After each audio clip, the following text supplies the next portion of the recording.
Hello दोस्तों, स्वागत है आप सभी के एक नई वीडियो में। आज जो हम बैक्टीरिया के बारे में कवर करने वाले हैं उसका नाम है एस्चेरिचिया कोलाई। तो प्लीज़ वीडियो को लाइक से सब्सक्राइब जरूर करें। तो हम स्टार्ट करते हैं वीडियो को। The genus was first described in 1885 by Escherich was who isolated a bacterium from the faeces of the infant suffering from diarrhoea. तो ये जीनस था सबसे पहले डिस्क्राइब किसने किया था? 1885 में एस्चेरिच ने किया था। तो इसी के नाम से ये एस्चेरिचिया कोलाई जो है बैक्टीरिया रखा गया है। और एक कहाँ से मिला था? जो न्यूबॉर्न बेबीज़ होते हैं जिन्हें डायरिया, जो न्यूबॉर्न बेबी जैसे डायरिया हो रखा था, उसके फीसेस से हमें एस्चेरिचिया कोलाई मिला था।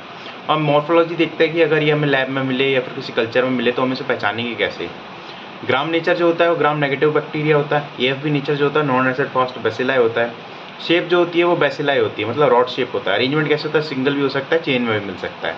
कैप्सूल होता है, एब्सेंट होता है, फ्लैजिला होता है, पेरिट्राइकस, मतलब जो हमारा सरफेस है उसके चारों तरफ फ्लैजिला प्रेजेंट होते हैं। स्पोर होता है, एब्सेंट होते हैं, और फिम्ब्री भी कैसे होते हैं? एब्सेंट होते हैं। अब अगर कल्चर देखते हैं तो कल्चर की कैरेक्टरिस्टिक क्या क्या हो सकती है? फैकल्टेटिव अनेरोब्स होते हैं, नॉन फास्टिडियस होते हैं, स्पेशल रिक्वायरमेंट नहीं होती है ग्रोथ के लिए। पीएच जो होता है 7.2 से 7.6 के बीच में होता है। टेम्परेचर जो होता है वो 20 डिग्री सेल्सियस से लेकर 45 डिग्री सेल्सियस तक हो सकता है। अगर हम सॉल्ट की बात करते हैं तो कोई भी सॉल्ट रिक्वायर नहीं होता इनकी ग्रोथ के लिए, आराम से क्लैड अगार में ग्रो हो जाते हैं। क्लैड अगार होता क्या है? क्लैड अगार जो होता है सिस्टीन, लैक्टोस, इलेक्ट्रोलाइट डेफिशिएंट अगार होता है। इसमें जो कॉलोनीज दिखती है वो येलो कलर की कॉलोनीज दिखती हैं। Act as a normal flora, not harmful but beneficial. तो नॉर्मल फ्लोरा की तरह भी काम करता है हमारे लार्ज इंटेस्टाइन में। Synthesise vitamin B and K, ये बहुत इंपॉर्टेंट वर्क है इसका, कि जो एस्चेरिचिया कोलाई होता है वो सिंथेसाइज करता है विटामिन बी और के को। Synthesise antibodies against pathogen, pathogen के अगेंस्ट भी एंटीबॉडीज बनाने में हेल्प करता है। नेक्स्ट हम देखते हैं कल्चर मीडिया के बारे में, कौन कौन से कल्चर यूज़ करे जाते हैं। अगर न्यूट्रेंट अगार होता है तो 37 डिग्री सेल्सियस पर 24 आवर इंक्यूबेट करने के बाद सर्कुलर, वाइट, कॉन्वेक्स, एलिवेटेड और नॉन म्यूकॉइड कॉलोनी दिखाई देती हैं, जिसमें कैप्सूल क्या होता है? एब्सेंट होता है। ब्लेड अगार को अगर हम 37 डिग्री सेल्सियस पर 24 आवर के लिए इंक्यूबेट करते हैं तो वही दिखता है, सर्कुलर, वाइट कॉन्वेक्स और कैसी नॉन म्यूकॉइड कॉलोनीज दिखाई देती हैं, और एलिवेटेड भी। तो ये ब्लड अगार में और क्या डिफरेंट हो सकता है कि अगर जो पैथोजेनिक स्ट्रेन है वो अल्फा हेमोलिसिस हो जाएगा, मतलब जो हमारा पैथोजेनिक स्ट्रेन होगा, जो हमारा डिजीज कॉजिंग स्ट्रेन होगा वो अल्फा हेमोलिसिस दिखाएगा, मतलब ग्रीन जोन ऑफ हेमोलिसिस हमें दिखाएगा। और जो नॉन पैथोजेनिक स्ट्रेन होगा वो गामा हेमोलिसिस दिखाएगा। गामा हेमोलिसिस मतलब कोई भी हेमोलिसिस नहीं दिखाएगा। अगर हम मैकोंकी अगार की बात करते हैं तो 37 डिग्री सेल्सियस पे 24 आवर के बाद सब सेम रहेगा, circular, white, convex, elevated, non mucoid colonies, लेकिन क्या होंगी? लैक्टोज फर्मेंटर होंगी। और कैसी दिखाई देंगी? पिंक या फिर रेड कलर की कॉलोनी दिखाई देंगी। मैकोंकी में दो चीज़ हम यूज़ करते हैं, क्रिस्टल वायलेट। क्रिस्टल वायलेट क्या करता है? जो हमारे ग्राम पॉजिटिव जितने भी बैक्टीरिया होते हैं उन्हें इनिबिट करता है ताकि वो हमारे कल्चर में ना दिखाई दें। और जो बाइल सॉल्ट होता है वो एनहेंसर की तरह काम करता है एंटेरोबैक्टीरियसी के लिए। जितने भी फैमिली मेम्बर होते हैं एंटेरोबैक्टीरियसी की, हम पिछली वीडियो में कवर कर चुके हैं, तो प्लीज़ उस वीडियो को भी पहले देखें, तभी आपको ज़्यादा अच्छे से समझ आएगा। तो हम ईएमबी की बात करते हैं। ईओसिन मिथाइलिन ब्लू जो होता है उसमें क्या दिखता है? सब वही दिखता है, circular, white, convex, elevated, non mucoid colony. Special क्या है इसका कि सीएमबी में क्या दिखेगी? हमें मेटालिक ग्रीन शीन दिखेगी। एक स्पेसिफिक कैरेक्टरिस्टिक है इकोलाई का कि हमारे जो ईएमबी है उसमें हमें मेटालिक ग्रीन शीन दिखाएगी। किसकी वजह से? प्रेसिपिटेशन की वजह से। अगर हम थायोग्लाइकोलेट ब्रॉथ की बात करते हैं तो उसमें क्या करेगा? सेडिमेंट दिखाई देगा हमें बॉटम में। हम बायोकेमिकल टेस्ट देखते, कौन कौन से बायोकेमिकल टेस्ट इकोलाई देता है। कैटलेज पॉजिटिव देता है, ऑक्सीडेज नेगेटिव देता है। और जो इम्बिक की टेस्ट सीरीज होती है, इंडोल, मिथाइलेट, वॉगसपॉस्कर और साइट्रेट, वो पॉजिटिव, मिथाइलेट पॉजिटिव, वॉगसपॉस्कर नेगेटिव और साइट्रेट नेगेटिव। अगर हम क्लेप्सिला की बात करेंगे तो इसका जस्ट अपोजिट होता है, इंडोल नेगेटिव हो जाएगा, मिथाइलेट नेगेटिव हो जाएगा, वॉगसपॉस्कर पॉजिटिव हो जाएगा और साइट्रेट पॉजिटिव हो जाएगा। तो ये बहुत ईजी है इकोलाई और क्लेप्सिला को डिफ्रेंशिएट करने के लिए। पैथोजेनेसिस के बारे में देखते हैं कि क्या क्या कॉज कर सकता है। यूरिनरी ट्रैक्ट इन्फेक्शन कॉज कर सकता है, डायरियल डिजीज कॉज कर सकता है, सिस्टमिक इन्फेक्शन कॉज कर सकता है और सेप्टिसीमिया भी कॉज कर सकता है। नेक्स्ट हम देखते हैं various type of toxic strains होते हैं, मतलब बहुत ज़्यादा खतरनाक टाइप के स्ट्रेन भी होते हैं डायरिया के। सबसे पहला है ईपीईसी, जिसे हम एंटेरोपैथोजेनिक इकोलाई कहते हैं। ये न्यूनेटल डायरिया होता है, जो मतलब न्यूबॉर्न बेबीज़ होते हैं उनमें जो डायरिया मिलता है वो ईपीईसी मिलता है। ईटीईसी जो होता है एंटेरोटॉक्सिजेनिक इकोलाई ट्रैवलर डायरिया, जो लोग घूमते रहते हैं, ट्रक ड्राइवर्स होते हैं, उन्हें जनरली क्या होता है? ट्रैवल डायरिया होता है। ईसी जो होता है एंटेरो इन्वेसिव इकोलाई, उससे क्या होती है? डिजेंट्री कॉज होती है।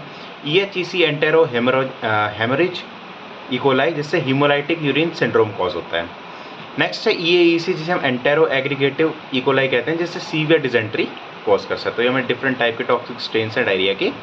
तो हम नेक्स्ट देखते हैं पैथोजेनेसिस जो होती है वो इकोलाई की वेरियस डिपेंड करती है अलग अलग स्ट्रेन पे। कोई स्ट्रेन जो होते हैं जो हार्मलेस होते हैं, जो नॉर्मल फ्लोरा की तरह काम करते हैं ह्यूमन बॉडी पे, कोई बेनिफिशियल होते हैं ह्यूमन गट के लिए, और कोई पैथोजेनिक भी हो सकते हैं। अब पैथोजेनिस होता क्या है? सबसे पहले अधेशन, जो हमारा इकोलाई है वो आएगा और लाइनिंग जो हमारी इंटेस्टिनल ट्रैक्ट है उसके ऊपर आके अडेयर करेगा, टॉक्सिन प्रोड्यूस करेगा। अलग अलग टाइप के डिफरेंट टॉक्सिन कॉज कर सकता है। कुछ स्ट्रेन इसके ये जो हमने ऊपर बात की पीसी, टीसी, आईसी, एचएसी और ईएसी, इन सब के बारे में बात कर चुके हैं। और जो इन्वेजन करेगा उसके बाद, जब टॉक्सिन प्रोड्यूस कर देगा उसके बाद क्या करेगा, हमारी जो एपिथेलियल सेल है उसकी लाइनिंग को पेनिट्रेट करने की कोशिश करेगा इंटेस्टाइन में, इंटेस्टाइनल लाइनिंग में घुसेगा और इन्फेक्शन कॉज करेगा। वहाँ से जाने के बाद क्या होगा, होस्ट इम्यून रिस्पॉन्स, जो हमारा इम्यून सिस्टम है वो रिस्पॉन्स करेगा इसके खिलाफ, infection triggering inflammatory response cause होगा। सिम्टम्स क्या क्या होंगे, डायरिया हो सकता है, एब्डोमिनल पेन हो सकता है, फीवर हो सकती है, वॉमिटिंग हो सकती है, ब्लीडिंग डायरिया भी हो सकता है। ट्रांसमिशन, अभी फैलेगा कैसे, इकोलाई कैसे भी फैल सकता है, जैसे कोई इन्फेक्टेड फूड है या फिर इन्फेक्टेड वाटर है, वाटर में इकोलाई की ग्रोथ हो रखी है, या फिर किसी पर्सन टू पर्सन ट्रांसमिट हो सकता है, तो ऐसे ट्रांसमिशन हो सकता है इकोलाई का। नेक्स्ट हम देखते हैं clinical importance of E coli. E coli की क्लिनिकल इंपॉर्टेंस क्या होती है, नॉर्मल गट फ्लोरा, जो हमारा गट होता है उसका नॉर्मल फ्लोरा होता है ये, ठीक है, play crucial role in digestion and nutrient absorption, बहुत क्रूशियल रोल करता है डाइजेशन और न्यूट्रिएंट एब्जॉर्प्शन में।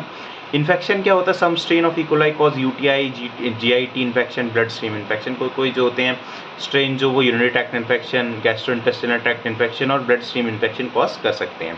एंटीबायोटिक रेजिस्टेंस भी हो सकते हैं, कोई ऐसे स्ट्रेन होते हैं जो अपने जेनेटिक में जीन्स में म्यूटेशन करके डेवलप करते, रेजिस्टेंट डेवलप कर देते किसी भी एंटीबायोटिक्स के खिलाफ।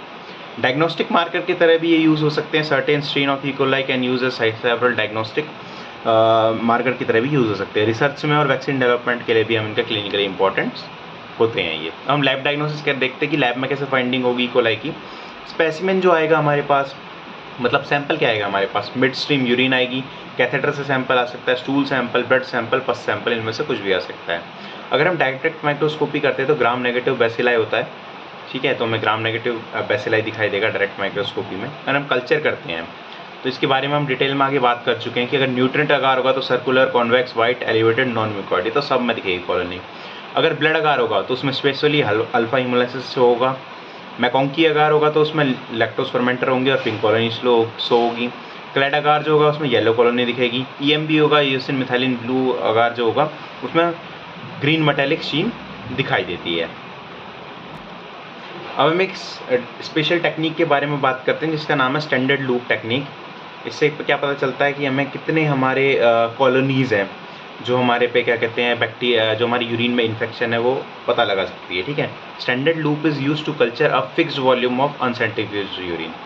तो ये क्या करती है, जो हमारी वॉल्यूम होती है अनसेंट्रीफ्यूज यूरिन, मतलब ऐसा यूरिन जो सेंट्रीफ्यूज नहीं किया जा सकता, मतलब उसे सेंट्रीफ्यूज नहीं करते हैं, उसे हम स्टैंडर्ड लूप टेक्निक में यूज़ कर सकते हैं। ब्लड अगार और मैकोंकी अगार में सबसे पहले इंक्यूबेट किया जाता है 37 डिग्री सेल्सियस पे 24 आवर्स के लिए ग्रोथ करवाई जाती है। फिर नेक्स्ट डे क्या करते हैं, नंबर ऑफ कॉलोनी को काउंट करते हैं। कैसे काउंट करते हैं, टोटल काउंट पर ml इज कैलकुलेटेड। ये बहुत इंपॉर्टेंट है कि कितना काउंट होगा पर ml में, कितना काउंट हो रहा है वो कैलकुलेट कर सकते हैं। लेकिन हमारे पास इतना डिफिकल्ट होगा कि 1 ml में ढूंढना, तो हम सब क्या करते हैं, 1 ml में अगर हम ढूंढेंगे 10⁵ कॉलोनीज फॉर्मिंग यूनिट जो होंगी वो बहुत ज़्यादा डिफिकल्ट होंगी ढूंढने के लिए। तो हम क्या कर देंगे, यूरिन के वॉल्यूम है उसे कम कर देंगे। कैसे कर देंगे, 10 माइक्रोलीटर तक उसे ले आएंगे। 1 ml में से 1000 माइक्रोलीटर होता है, तो अगर हम 10 माइक्रोलीटर देखते हैं तो 10 से हम क्या करेंगे, जितनी भी कॉलोनीज़ हमें दिखाई देगी, जितनी भी कॉलोनीज़ दिखाई देगी उसे 100 से मल्टीप्लाई कर देंगे।